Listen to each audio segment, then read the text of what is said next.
E aí pessoal, tudo bem? Hoje o conteúdo é sobre listas e funções. É um tema bem particular, bem legal e é bem simples também de ser entendido. Bom, primeiro, a gente tem que começar do começo. O que são listas? Listas são variáveis. A gente vai ter que, vamos lembrar, recapitular, uma variável é um valor que vai ser guardado na memória, né?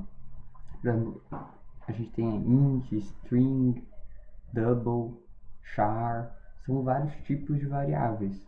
Cada uma vai guardar algum valor na memória. As listas, elas se diferenciam das variáveis normais, porque as variáveis normais, elas só podem guardar um valor por vez. Por exemplo, no caso string nome, né? A gente vai ter o nome José, e daí a gente faz essa string receber o nome José, e depois a gente vai ela receber Pedro. Se a gente dá cout nessa variável, ela vai exibir o último valor que ela recebeu, porque ela só consegue guardar um valor. Então a gente vai ver que se fosse no espaço da memória, né, fosse representar por esse gabinete, a gente ia ter que ele ia ocupar um lugar, né, a variável ocupa um lugar e ela recebe esse valor José. Posteriormente a gente tem o valor Pedro, ela joga, né, no cemitério das variáveis, ela some e é substituído pelo valor Pedro. Se a gente dá cout, então sairia Pedro. Se a gente quer três valores inteiros, por exemplo, a gente teria que criar três variáveis: int n1, int n2, int n3, cada uma recebendo um valor, porque senão a gente perderia um valor, né? Então, vamos supor que eu precise dos três valores no programa, vou ter que criar três variáveis. Só que se eu usar uma lista, o que é uma lista? É eu pegar uma variável e dizer que ela vai ocupar o número de posições que eu determinar. No caso são três valores, então são três posições. Então a minha int lista, né, no caso, em vez de eu usar int n1, int n2, int n3, eu vou usar int lista 3, né, entre colchetes o valor de posições, quantas posições ele vai ter. É importante notar que começa no 0, 1, 2. Então a gente vai ter posição 0, 1 e 2. São três valores da nossa variável. Então ela pode receber três valores nas posições 0, 1 e 2. Se a gente não colocar nenhum valor na variável, ela provavelmente vai retornar um valor de lixo, né? Que é um valor aleatório qualquer que está lá. Então a gente tem que tomar esse cuidado, né? Só que aí para a gente dar um valor para uma posição, né, da nossa lista, a gente tem que declarar, ó, a lista, aí entre colchetes a posição, caso seria a posição 0, né, vai receber 10. Então se eu dar cout na lista na posição 0, vai aparecer na tela 10. É basicamente isso, bem simples. Aí na posição 1, 33, na posição 2, 18. Então eu poderia dar esses três valores, eu estou usando só uma única variável. Fica bem mais enxuto o código. Então é basicamente essa introdução a listas, né? Listas ou arrays ou vetores. São esses três nomes mais comuns dados para elas. É uma variável especial, então ela consegue, como o próprio nome sugere, né, uma lista, então são vários valores. Bom, aí a gente tem algumas informações importantes sobre listas.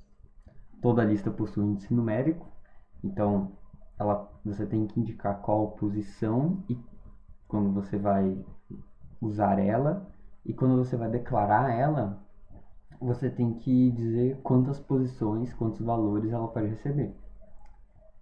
Então, a gente vai ter aqui que o índice é a posição da informação em uma lista, ou seja, em que lugar que o computador vai procurar da memória a informação. Porque como é uma lista, são vários valores, qual dos vários eu vou procurar? É isso que você está dizendo quando você coloca no índice, né? Índice é o númerozinho dentro, seria o zero aqui, né? O índice inicial é o zero. Então, o valor zero é o índice. E a gente, na linguagem que a gente está usando, né, que é C++, a gente tem que dizer quantos elementos cabem na nossa lista, obrigatoriamente. Então, todos os valores, o número de valores, são determinados, sempre são determinados. Então, quando a gente cria uma lista, a gente vai ter que dizer o tipo, string, int, mesma coisa que uma variável normal. A gente tem que dar um nome, né, que respeita aquelas regras, não pode ter acento, não pode começar com um nome, por exemplo, string, não pode, a gente é comumente usado, não pode ter número também. E daí a gente tem que dizer o número de posição. Então, o tipo, o nome que a gente vai dar, sei lá, por exemplo, string nomes, né, que é aqui que a gente tem, e daí o tamanho, quantos nomes essa nossa lista vai poder receber. Que é o nosso índice, né, o número de posições. E daí a gente vai, aqui a gente cria uma lista, criamos aqui string nomes tamanho 2, e daí a gente pode preencher já, né? Se a gente já quiser preencher, a gente só tem que fazer que ela recebe. Então ela recebe entre chaves, e daí a gente, no caso de uma string, a gente tem que colocar entre aspas, né? Aspas duplas, os dois nomes que a gente quer, e separa por vírgulas. Então a gente coloca José, entre aspas, vírgula, entre aspas, Pedro. Fecha nossa chave. Então, se a gente já quiser uma lista pré-definida, ou seja, todos os elementos, ou pelo menos alguns elementos, já vão estar sendo dados, né, na nossa lista. Então, ela já começa com alguns valores fixos. Aí aqui a gente tem o exemplo de uma lista de heróis que a gente está imprimindo. Como que a gente imprime essa lista? A gente pode dar esse alt um por um. Só que é importante notar que a gente está passando a mesma coisa, a mesma informação praticamente. Então a gente percebe que está sendo Cout, em primeiro lugar, heróis na posição 0. Cout, segundo lugar, heróis na posição 1. Então esse heróis, ele está repetindo. Então é muito trabalho, é muito esforço desnecessário. Eu vou ter que ficar dando Ctrl C, Ctrl V, copiando e colando cada linha várias vezes, só alterando 0, 1, 2. Então, né, desperdício de tempo, vamos ter que maximizar o tempo, né? E também é chato. A gente tem que pensar no jeito que é mais divertido. E daí aí que surge a ideia de iterar. Iterar significa percorrer. É só um nome complicado, mas é percorrer. Então a gente tem que percorrer as nossas listas. O que significa isso? A gente tem que passar elemento por elemento. Então a gente vai passar da posição, né, do índice 0 até o último índice, ou até o índice que a gente quiser. Se a gente for pensar que a gente fosse uma lista com 10 elementos, até que vai, né? Você está pensando 10 elementos, dá até para dar um Ctrl C, Ctrl V. Mas pensa se tiver 100, 1000, 10 mil, é muito trabalho. Então, para facilitar e agilizar esse processo de percorrer elemento por elemento, são usados alguns métodos, né, que facilitam, que no caso seriam o for, o while e o for each, que são a repetição, né? A gente tem, no caso, o mais famoso, né, é o for, que já está sendo mostrado. No for, basicamente, a gente pega a nossa lista e o comando do for, ele consiste em a gente declarar um valor que vai variar e vai ser a nossa condição de parada. Então, por exemplo, vai ter o int i, é uma variável que a gente está criando, recebe 0, porque a gente quer que ele passe desde o índice 0. Ele tem que ser menor do que o tamanho da nossa lista, porque se a gente lembrar, a nossa lista de tamanho 3, por exemplo, ela vai ter os índices 0, 1 e 2. Então, o nosso i, né, no caso, o valor que é o do índice, ele vai variar do 0, que é o menor índice, ou primeiro índice, até um valor que é menor do que o tamanho da minha lista, porque o tamanho começa no 1, né? O tamanho considerado tem um valor, tem dois valores, tem três valores. Só que o índice começa, tem do índice 0, índice 1, 2. Então ele vai sempre ficar um atrás. E daí a gente vai dizendo que vai somar 1, né? Após executar todas as instruções do bloco, a gente vai somar mais um, né? Nesse i. É o i mais um. A cada vez que vai repetir o bloco, ele recebe mais um. E daí a gente dá cout no números, né? Que é a nossa lista que a gente criou aqui em cima, que tem os valores 0, 44 e 33. A gente vai dar cout nos números na posição i. Vai ser 0, 1 e 2, né? Cada vez que repetir. E daí a gente vai ter na tela, a primeira vez com índice 0, na posição 0 a gente tem o valor 0. Na posição 1 a gente tem o valor 44. Na posição 2 o valor 33. Né? Basicamente isso.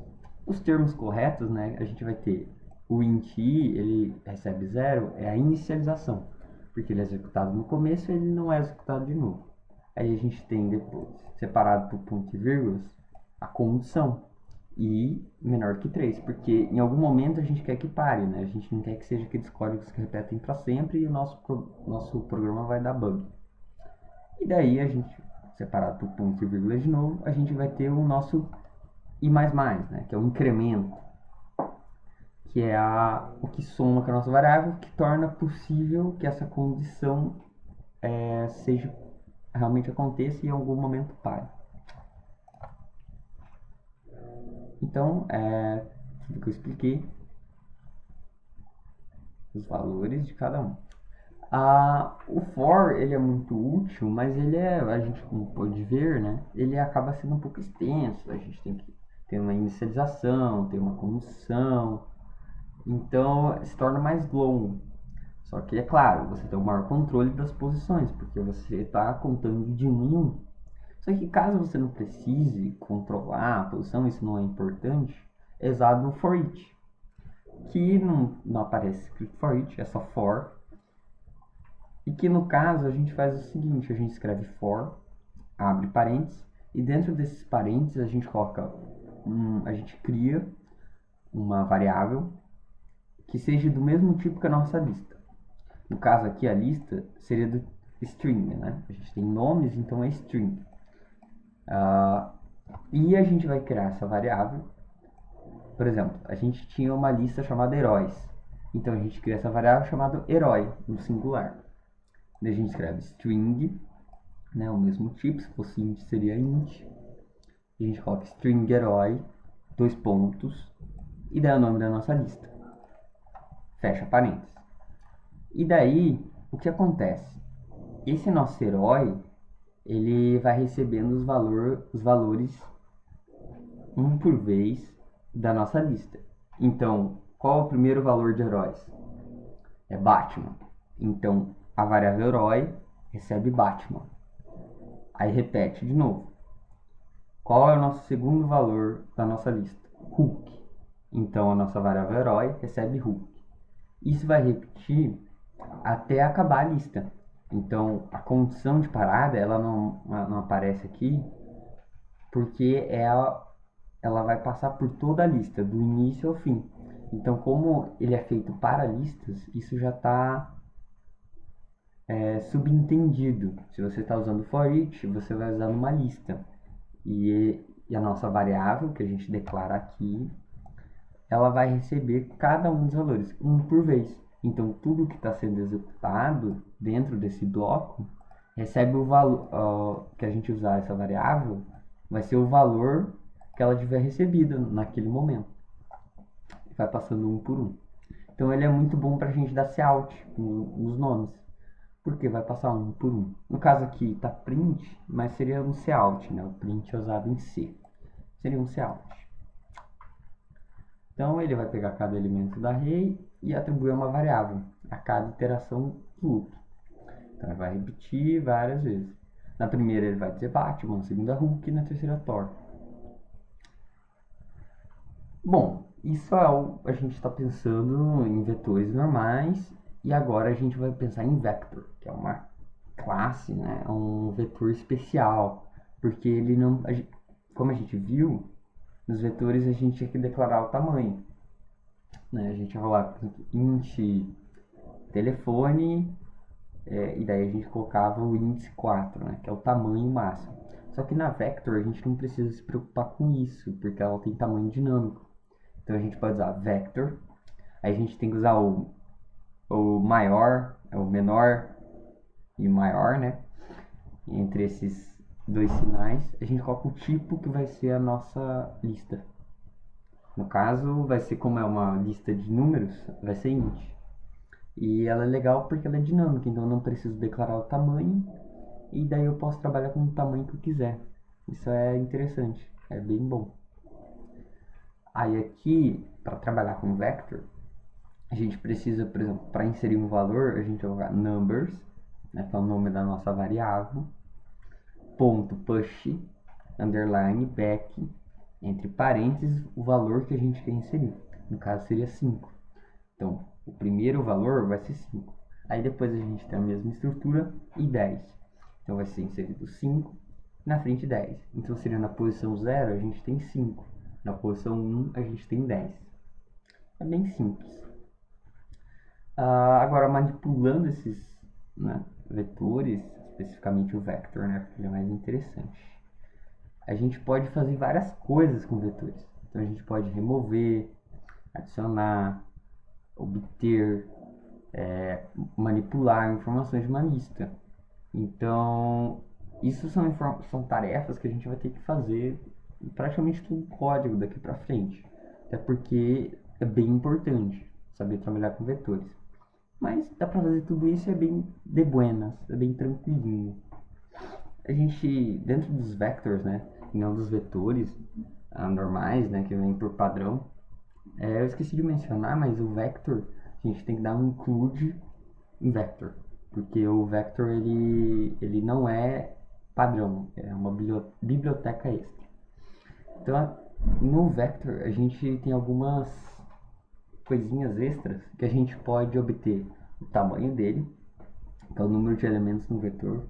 A gente pode receber o tamanho máximo, que acaba muitas vezes se confundindo, mas o size é o tamanho que ele tem agora. O max size é quanto que ele espera que ele possa receber, né? Porque tudo tem um limite na vida. A gente tem o resize, então a gente dá resize, a gente quer, por exemplo, tem 5 elementos. A gente quer que tenha 3. E daí a gente dá resize 3, né? Entre parênteses 3. Então a nosso vetor vai eliminar os dois últimos valores e vai ficar com só os 3 primeiros. A gente tem empty, que vai deixar tudo que está dentro do vetor vazio. Então ele vai ver, olha só, o que tem aqui? Nada. Então ele vai dar nada. E daí a gente tem o reserve, que ele vai fazer assim. Como tudo em um programa consiste em ver se tem espaço na memória, né? Por isso que a gente está trabalhando com essa classe especial. O nosso vector, ele vai, ok, como ele não é garantido, né? Ele varia, mas vamos supor que eu vou fazer uma chamada. Eu espero que tenha sempre no mínimo 10 pessoas. Então eu vou garantir na minha memória 10, no mínimo 10. Então na minha lista vai ter 10 espaços garantidos na memória. É para isso que serve o reserve. A gente não usa muito agora, não é muito útil, mas é mais por informação mesmo. Aí agora não é para a gente receber informação, mas é para a gente modificar o que está lá dentro. Aí tem mais coisa, é mais interessante. A gente tem um assign, que ele atribui novo valor aos elementos vetoriais. Então ele substitui o valor antigo. A gente acaba não usando muito porque não é muito interessante. Geralmente a gente zera o nosso vetor o nosso vector e começa a inserir valores de novo. Mas se você quer substituir, você usa o assign. Ele funciona bem parecido com o pushback. O pushback ele só vai pegar e inserir um valor na última posição. Então se tinha um valor na posição 1, ele vai inserir na posição 2. Agora, por isso que ele é muito usado, né? A gente tem o popback, ele faz o contrário, ele tira um elemento na última posição. Então, enquanto o pushback insere, né, o popback retira. A gente tem um insert, que ele insere novos elementos, só que na posição que a gente quer. Vamos supor, na posição 4 eu quero o valor 50. Então você copia insert, posição 4, valor 50. É basicamente isso que ele é a função dele.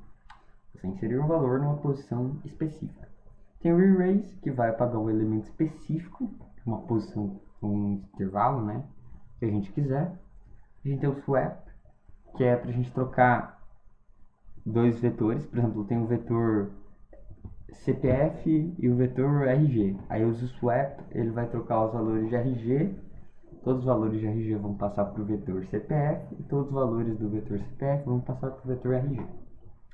Tem o clear, que ele é usado para remover todos os elementos, então é só para limpar mesmo. Então tudo que estava lá com clear é limpado, então zera, ele começa tudo do começo. E tem o inplace, que ele serve para estender o container, né, o vetor, inserindo um novo elemento na posição que a gente quiser. Funciona, só que ele substitui, ele pode servir para substituir os valores. E assim, no caso do insert, ele insere na posição e daí vai modificar, tipo, quem estava na 4 passa para frente. No inplace não, ele coloca na posição daquele cara e problema do outro, né? Você está colocando uma posição específica. Basicamente isso. O place, assign e o insert, eles acabam se confundindo muitas vezes, porque eles têm funções parecidas. Mas é mais assim, eles não são tão usados, é mais importante lembrar do clear e do pushback e do popback. Esses três são os mais importantes. Isso é o tema de vetor, basicamente. Então a gente tem os vetores, mas afinal de tudo, por que a gente vê vetores, né? Como foi dito anteriormente, lá no começo, foi justamente porque os vetores eles deixam mais organizado, porque em vez de a gente ter várias variáveis, a gente vai ter uma variável que contém todos os valores relacionados àquilo. Por exemplo, eu vou criar 5 variáveis para aluno, né? Porque tem 5 alunos. Não, eu crio um vetor, que daí eu fico mais organizado, eu consigo ter um maior controle, eu consigo agilizar o meu trabalho. Então fica melhor para trabalhar se a gente tem um vetor. Então o vetor ele facilita esse processo da gente não querer perder um valor dentro do nosso programa. Fica melhor para trabalhar com isso. A gente tem que lembrar que o vetor ele vai ser praticamente uma variável normal, só que você tem que colocar entre colchetes o tamanho dele. É basicamente isso. E daí a gente usa o for each. O while é bem pouco, mas o for each para a gente conseguir iterar, né? Passar elemento por elemento da nossa lista. E daí a gente tem o vector, que ele é especial porque a gente tem, né, valores dinâmicos. O vector ele é dinâmico, então a gente pode esse valor do tamanho, né, que a gente tinha que especificar no vetor normal, né, na nossa array ou lista, não é necessário no vector. No vector, essa demanda por tamanho específico é esquecida e ele pode ter o tamanho que quiser. Então a gente pode inserir valores até o computador aguentar. Essa é a vantagem dele, além de ter esses trequinhos a mais, né, que a gente pode trabalhar modificando valores dentro dele. E agora a gente vai para funções, né? Uma introdução até, não é algo muito abrangente, que é para a gente agilizar. Funções é muito mais agilizar do que ir organizar, né? Facilitar o trabalho no sentido de conseguir separar em diferentes partes, né? Então você, em vez de ter que fazer um grande código, você faz vários pequenos códigos que coordenados fazem aquele grande código. Então facilita fazer trabalho em grupo e até sozinho mesmo, funções são muito úteis. E até para momentos em que você está fazendo algo muito parecido, então que você está dando praticamente um Ctrl+C, Ctrl+V, você pode usar uma função. Ela agiliza, né? Ela funciona para não ficar repetindo a mesma coisa. Bom, mas vamos, né? Essa é a importância das funções, mas Vamos, né, por parte. As funções são blocos, né, de instruções. Então ela pode fazer qualquer coisa. Ela pode dar CELT em nome, ela pode fazer soma, ela pode validar CPF, ela pode servir para alterar a cor do fundo da sua tela. Tudo que você conseguir pensar e programar, você pode fazer com funções. Então, qualquer coisa a gente pode fazer com funções. E a gente já usava algumas funções anteriormente, né, como o int_main ou o short, que é usado dentro do vector para organizar, né? Ele não é tão importante porque a gente pode organizar manualmente, mas o short ele serve para isso, para facilitar esse processo. A gente tem um set precision, então dentro de funções a gente já usou algumas, a gente já viu mais ou menos a estrutura, então não vai ser tão estranho. Então, para criar uma função, a gente tem que dar o nome dela. A gente vai colocar entre parênteses, vai abrir parênteses, abrir chaves, e entre dessas chaves é o bloco dela de instruções. Esse é tipo grosso. E daí a gente tem a explicação de cada parte. E essas funções, elas são declaradas antes do int_main, ou depois. Elas têm que ser declaradas antes e seus códigos podem estar antes ou depois. Elas são chamadas, então o seu bloco ela só vai ser executado quando essa sua função for chamada. Então, olha só. Mas vamos ver o que é uma chamada de função. Então, vamos supor, a gente tem uma void. O que quer dizer uma void? Quer dizer que ela não retorna nada. O que é retornar? Já vem depois. Mas a gente vai ter essa... Retornar é o valor que a nossa função vai passar a ter. Mas depois eu explico mais calmamente. Uma void, ela não retorna nenhum valor e daí a gente tem a void igual lá. Abre parênteses, abre chaves e daí a gente tem o bloco, né? Daí você out olá. Então sempre que eu escrever lá no meu código, diga olá, abre parênteses, ponto e vírgula, vai dar out olá. É sempre que vai acontecer. Quando eu digitar isso, é isso com ponto e vírgula, dentro do meu int_main, esse bloco de instruções vai ser executado, que é tudo que está dentro das minhas chaves. Né? É basicamente isso. Sempre que eu digitar isso dentro do meu int_main, vai aparecer isso na tela. Olá. Que é o meu código, né? O meu bloco de instruções da minha função. Dentro da nossa função, a gente pode ter parâmetros. Os parâmetros servem para dar um incremento, né? Por quê? São valores que a gente não sabe ainda. A gente não consegue definir quais são esses valores ainda. A gente vai receber. Por exemplo, se a gente quer saber, a gente quer fazer uma para converter moeda, né? Uma função para converter moeda. Eu não sei qual vai ser o valor que eu vou receber do usuário. Então eu vou criar um parâmetro. Esse parâmetro dentro da minha função é o valor que eu vou receber do usuário. E esse valor vai ser usado dentro do código. Quando eu for chamar, né, a minha função, eu tenho que colocar os argumentos. Os argumentos são os valores que serão recebidos pelos parâmetros, basicamente. Vai ter ficado um pouco confuso, mas é mais importante agora entender por que parâmetros são importantes. Porque daí eu posso trabalhar com valores que eu não tenho. E assim meu código fica mais complexo, maior, melhor. A passagem do parâmetro para o valor, né, são os valores necessários, por meio de variáveis que a gente coloca entre parênteses na frente da função. Então, a gente tem aqui que nessa void convite festa, a gente vai ter string local. Então, assim, eu não sei o local. Em qualquer convite de festa, pode ser um local diferente. Eu não sei qual vai ser. Aí vou ter o string data, né? Que aqui tá errado. String data, que pode variar. String hora. Então, esses três valores são os meus parâmetros. Ou seja, eu espero receber eles. Então aqui eu tenho uma void, ou seja, eu não estou retornando nenhum valor. Só vou imprimir, né? Dar um cout em cada um desses valores. E aqui eu estou chamando a minha função, né? Convite festa. E daí aqui são meus argumentos. Ou seja, ó, rua XPTO é o local, porque é o primeiro, então o primeiro parâmetro recebe o primeiro argumento. Segundo parâmetro, segundo argumento. Terceiro parâmetro, terceiro argumento. É assim, bem simples. Tudo separado por vírgulas. Então, cada parâmetro, cada argumento são separados por vírgula. Escrevi o que eu queria, vírgula. Escrevi o que eu queria, vírgula.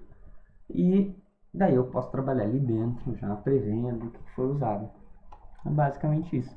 Bem simples, parâmetro e argumento. Então, aqui são os parâmetros. Ou seja, o parâmetro, ele ainda é esse valor. Quando eu declaro, ele é o parâmetro.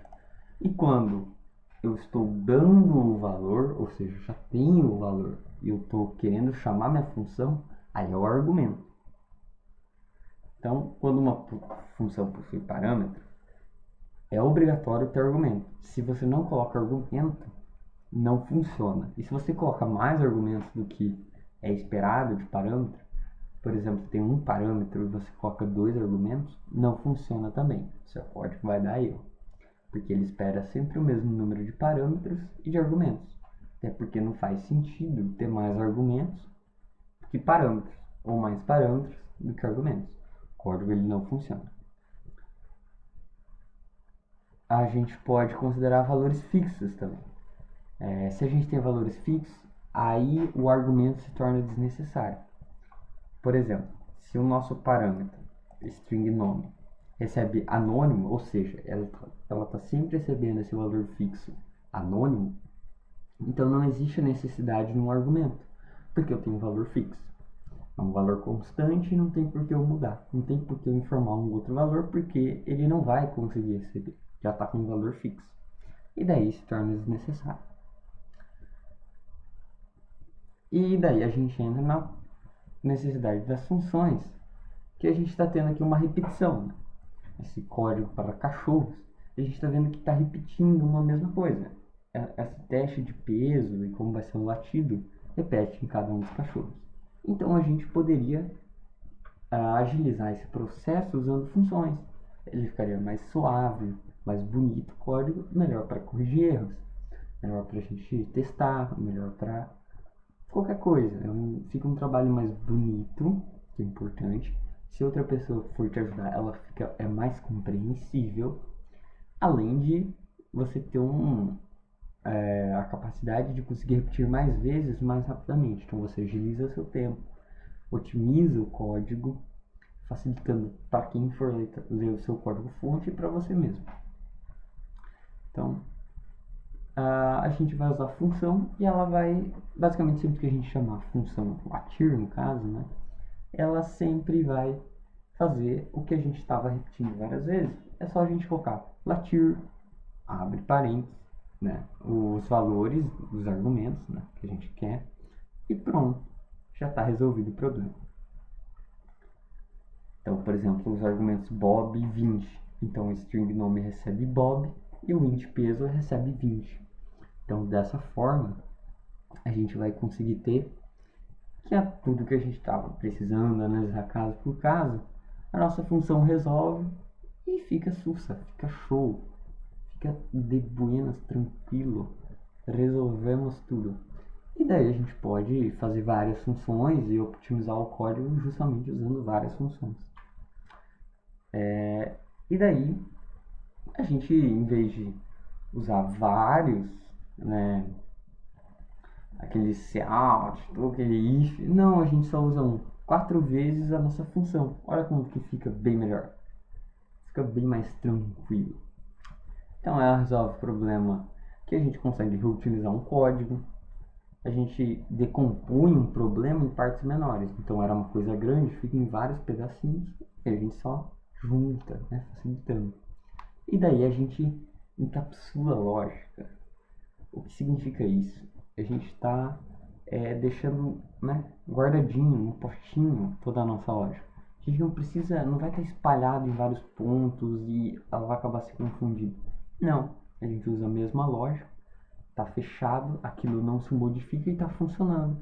Pronto, já resolvi um problema. Eu não tenho que resolver vários problemas e daí uma lógica atrapalhando a outra. Não, aquilo está fechadinho, aquilo está resolvido. Você se preocupa com outra coisa. Se a função funciona, perfeito. Aquela parte não é mais um problema, você se preocupa com outra coisa. E daí seu código fica mais fluido, mais tranquilo de programar.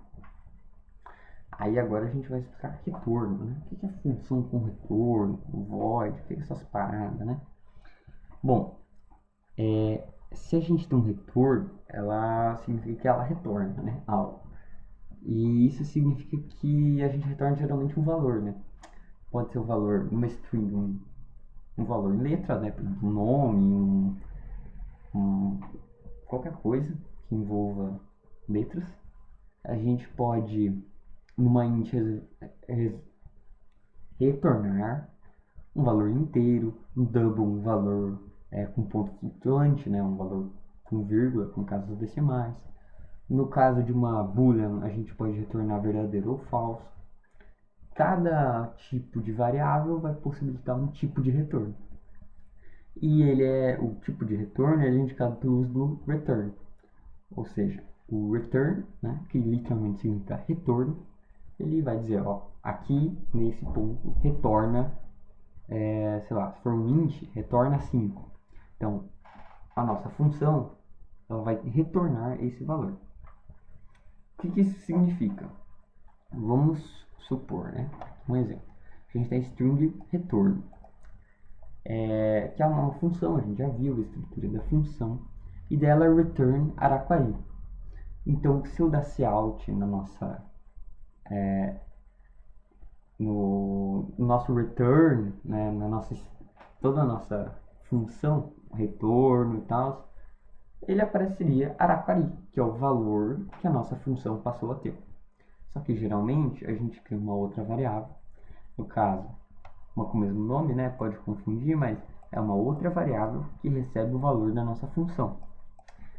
Aí a gente dá out e trabalha com essa variável. A nossa função, quando eu digo return, ela recebe esse valor. A partir do momento que eu digo return, eu coloco um valor, a nossa função passa a valer exatamente aquilo que eu disse que ela retornava. Então, aqui eu dei return Araquari, então a string retorno, né, a nossa função retorno, ela passou a valer Araquari. A gente pode dar simplesmente out na função mesmo. Aí, por exemplo, para soma, a gente não precisa necessariamente ter um valor só. A gente pode fazer operações, return n1 mais n2 mais n3, e o valor dessa soma vai ser retornado. Então, para fazer soma, média, é interessante fazer esse return. É importante prestar atenção que aqui não é uma soma, então a gente está considerando números inteiros. Então, eu estou retornando números inteiros. Então, a minha função é o tipo int. Aqui atrás, eu estava retornando Araquari, que é uma palavra. Então, a minha função é do tipo string. Então, a palavra-chave, return, o que ela faz? No momento que eu digo return, o código da minha função, ela para. Então, do return parou e volta para o código principal. Então, eu disse return, tudo que está depois do return não é executado. Chegou no return, acaba. É por isso que depois no nosso código do int main, a gente coloca return 0. Tudo que tiver depois do return 0 não é executado. Return 0 acaba o código. E aqui a nossa função também é return, o que a gente colocou que vai ser retornado, né? O n1 mais n2 mais n3 nesse caso. Chegou ali, acabou. Vai retornar esse valor, acabou. Não tem mais execução, não importa. Se tiver escrito mais alguma coisa, não é relevante. Toda função acaba, se ela tem, né? Se ela tiver um return, ela acaba no return. E é basicamente isso. A gente, então, é só explicando, né? A gente tem o void, que é quando não retorna nada. Então, se eu colocasse void, eu não posso usar o return, porque void, né, significa vazio, então eu não tenho nada, não retorna nada. Executa meu bloco de instruções até o fim e acabou. É só isso, eu não posso usar a minha função com algum valor, né, que nem eu fiz aqui, né, que é a minha função soma. Aqui é a função soma, né, com os argumentos 9, 7 e 8, dividido por 3. Eu não posso fazer isso se ela for uma void, Por que eu não posso fazer isso se ela for uma void?